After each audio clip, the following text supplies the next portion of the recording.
I've had good success with these short medium carbon punches, and I plan to make a bunch more with different profiles. These two haven't blunted or mushroomed in the least, and I attribute that partially to the oil quench I've been doing. This is a length of D2 that I reworked into a slitter. I'm thinking to cut it into short lengths, but before I do that, I just want to try it in this handheld length. I have a lot of this flat 1050 medium carbon stock, and so I want to use this, and I'll use this tool to slit open a hole and to make various tools with this stock that I have. Slitting open a narrow piece can be tricky, and so that's what I'll work on today.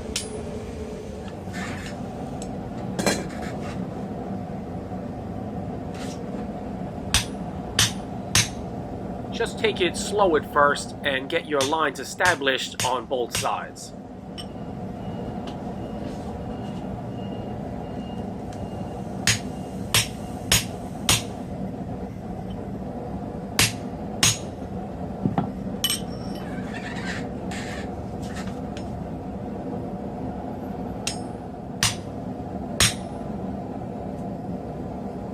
I need to give a big shout out to my man Jerry S. Hodges.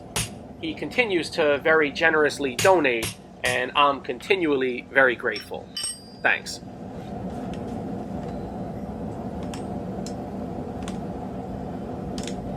Notice how I turn the piece end for end here? That's a good idea to help offset your natural tendencies to veer to one side or the other. So once you've established your lines on each side, now you can add a little mustard to your hammer blows. This new camera, while visually better, does pick up a lot of the background noise more clearly, so I apologize for that. I said I'm going to get away from the heat-resistant steels, but I do have a lot of this still left over, plus where this really shines is on a thin edge, just like this slitting tool.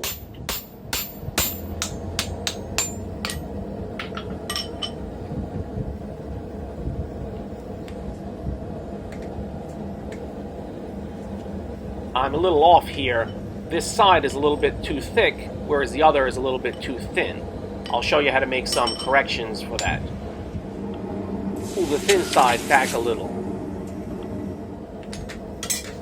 Then continue, and that should help thin out the thicker side.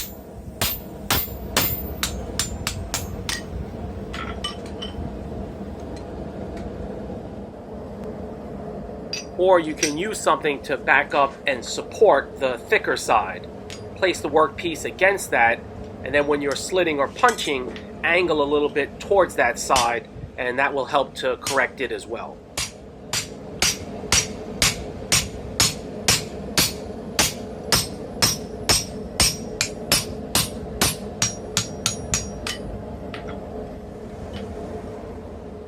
Using narrow stock like this really goes along much quicker than you'd imagine.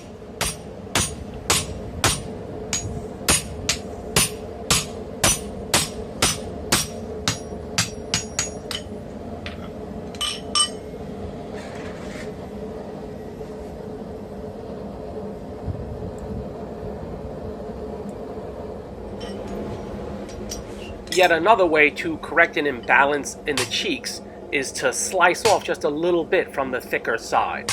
So I don't have to remove too much here, but I'll just demonstrate that, just removing just a little bit off of that cheek.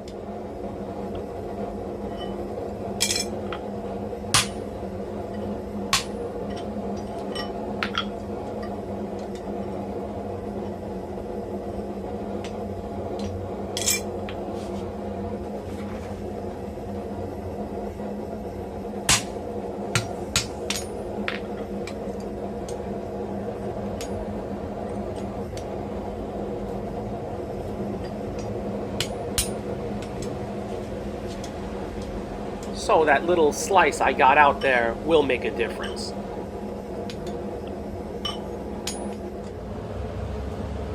This slitter hasn't budged. The edge is perfectly fine still.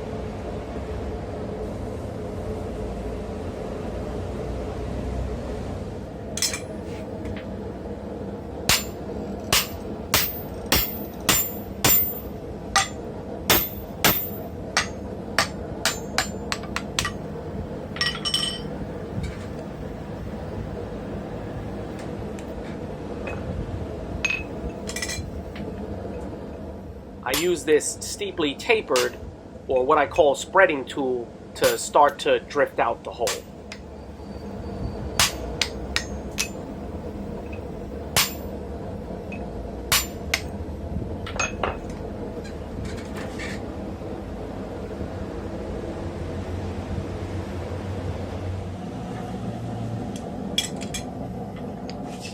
This tool is just not quite sized right for the front to back length of the eye.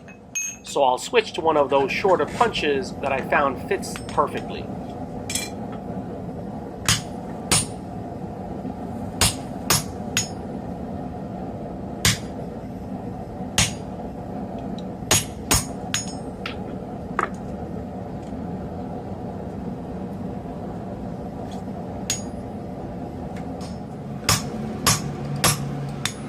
Quick word about my own channel.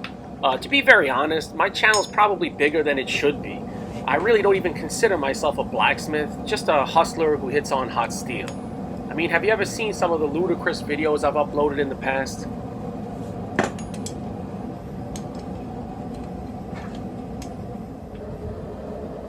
So this is my final drift, and again, I'm going to make a short length of this that I'll use with the tong.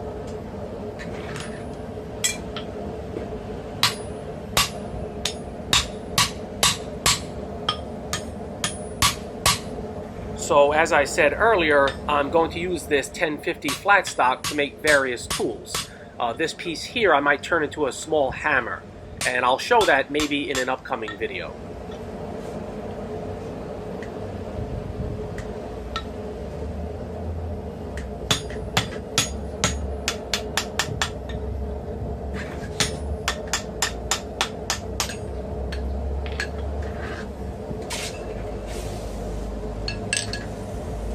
So anyway, hit the like or the hate button, whatever's your fancy, and maybe that will help out.